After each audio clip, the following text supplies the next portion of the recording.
What's up, YouTube? I'm Jared. You are watching Spinning Wheel. Today we are going to finally be taking out the BMW and doing the review on the Raceland coilovers that I have. It's been a little over a month since I've installed all four corners, and I feel like I've just put 1,000 miles on the rear, roughly.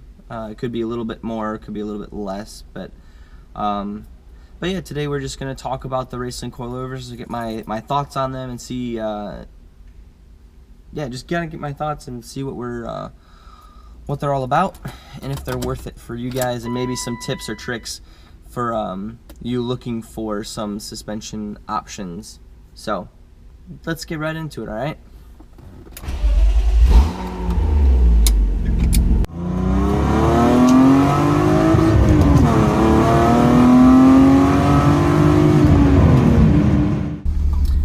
Okay, so first we need to talk about what set of coilovers I bought from Raceland. I have the BMW E36 Ultimos from Raceland. They only had two options, the Ultimos and the Primos.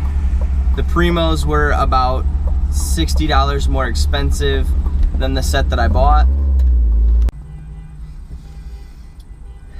Somebody's car is going off, and it's really annoying, and it's been going off for like the past 5 minutes.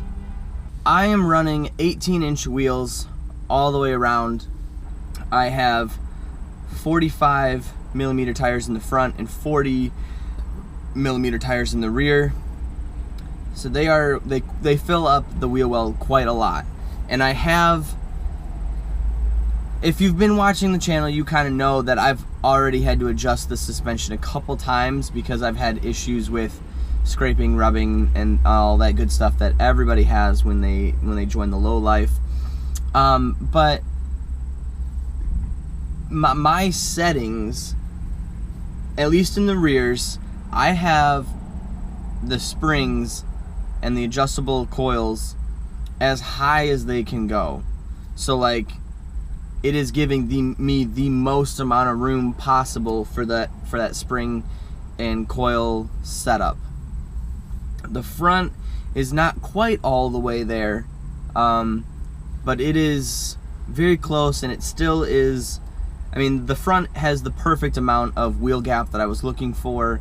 It has the perfect amount of low that I'm looking for, and the rear is actually really nice. I like where the rear is at.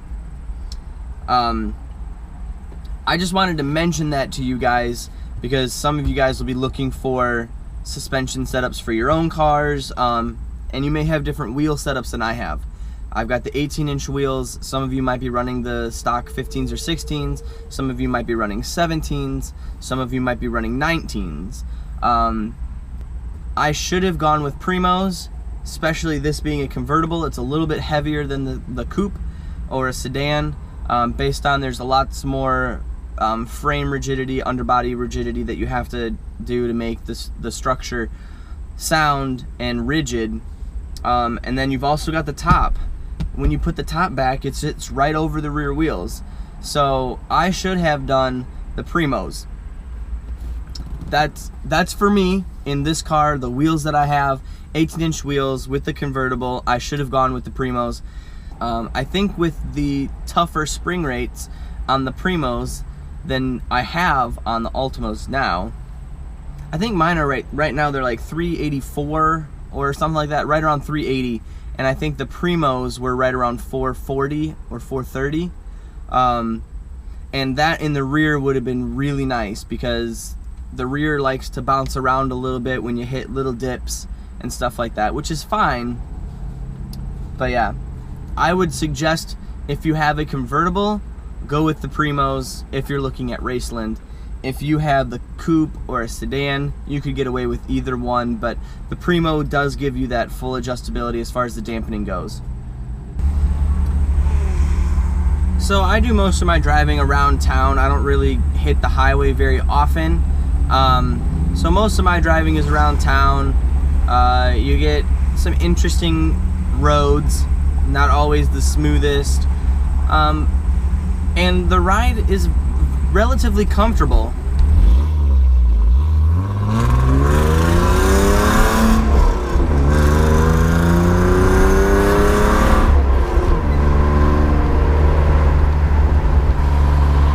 It's not really jerky. The springs and struts definitely respond a little bit faster than the old ones did, and that's probably because the old ones were old, to be completely honest. But you can feel them working, and I like that. I think that's more than just the suspension setup.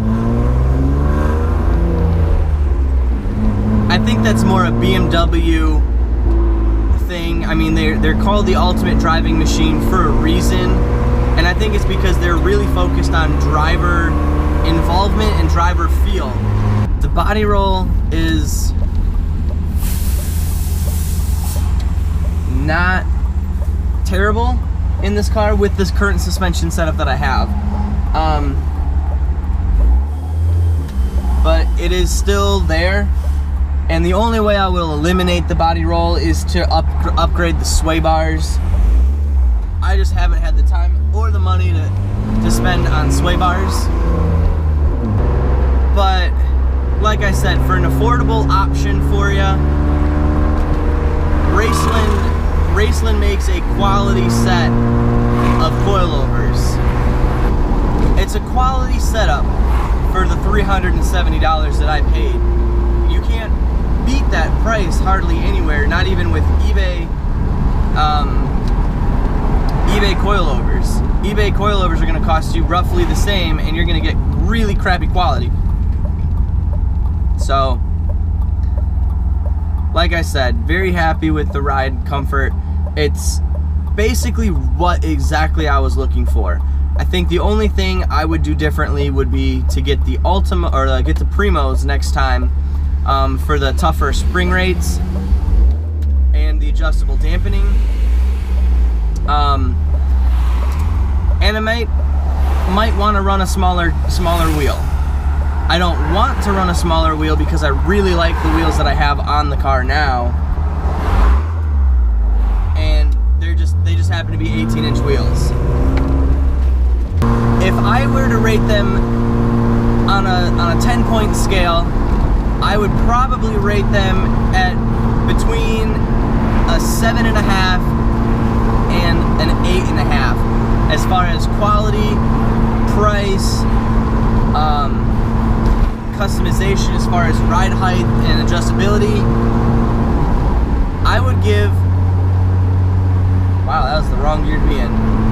I would definitely give this car somewhere between a 7.5 and an 8.5. Probably an 8 is what I would give this suspension. Very, very good setup. If you guys are looking for an affordable option as far as adjustable coilover springs and struts, I highly recommend the Raceland brand. Just make sure you guys do your research, and like I said, I should have gone with the Primos for the spring rates on the convertible.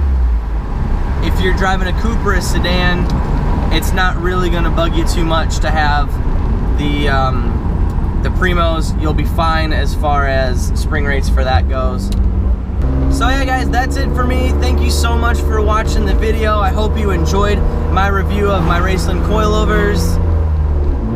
Leave me a comment below. Share me what your thoughts are. Maybe you've got a different setup, suspension setup that you've got that you really enjoy. Let me know what it is. If you're looking for suspension setups, let me know kind of what you're thinking about using. Start a little discussion below. That'd be awesome to hear your guys' thoughts and everything. And really quick note, I'm 1 subscriber away from 100 subscribers. I know it doesn't sound like an awful lot when you've got other people out there with thousands and thousands and thousands of subscribers, but I'm really close to 100, and it's been a goal of mine to hit 100 this summer. and I'm very close to doing it. So somebody hit that subscribe button, get me to 100 subscribers. What sort of video you want me to do for a 100 subscriber video? I want to do something fun for you guys. I've been thinking about doing these. There's this whole 100 layers of something going around, and I thought about that, but I have no idea what sort of layers or what sort of hundreds of things I could do for this channel. It's all car related, you know that. So shoot me some ideas, guys. Let's get a conversation going in the comments below on what you would like to see me do for a 100 subscriber video.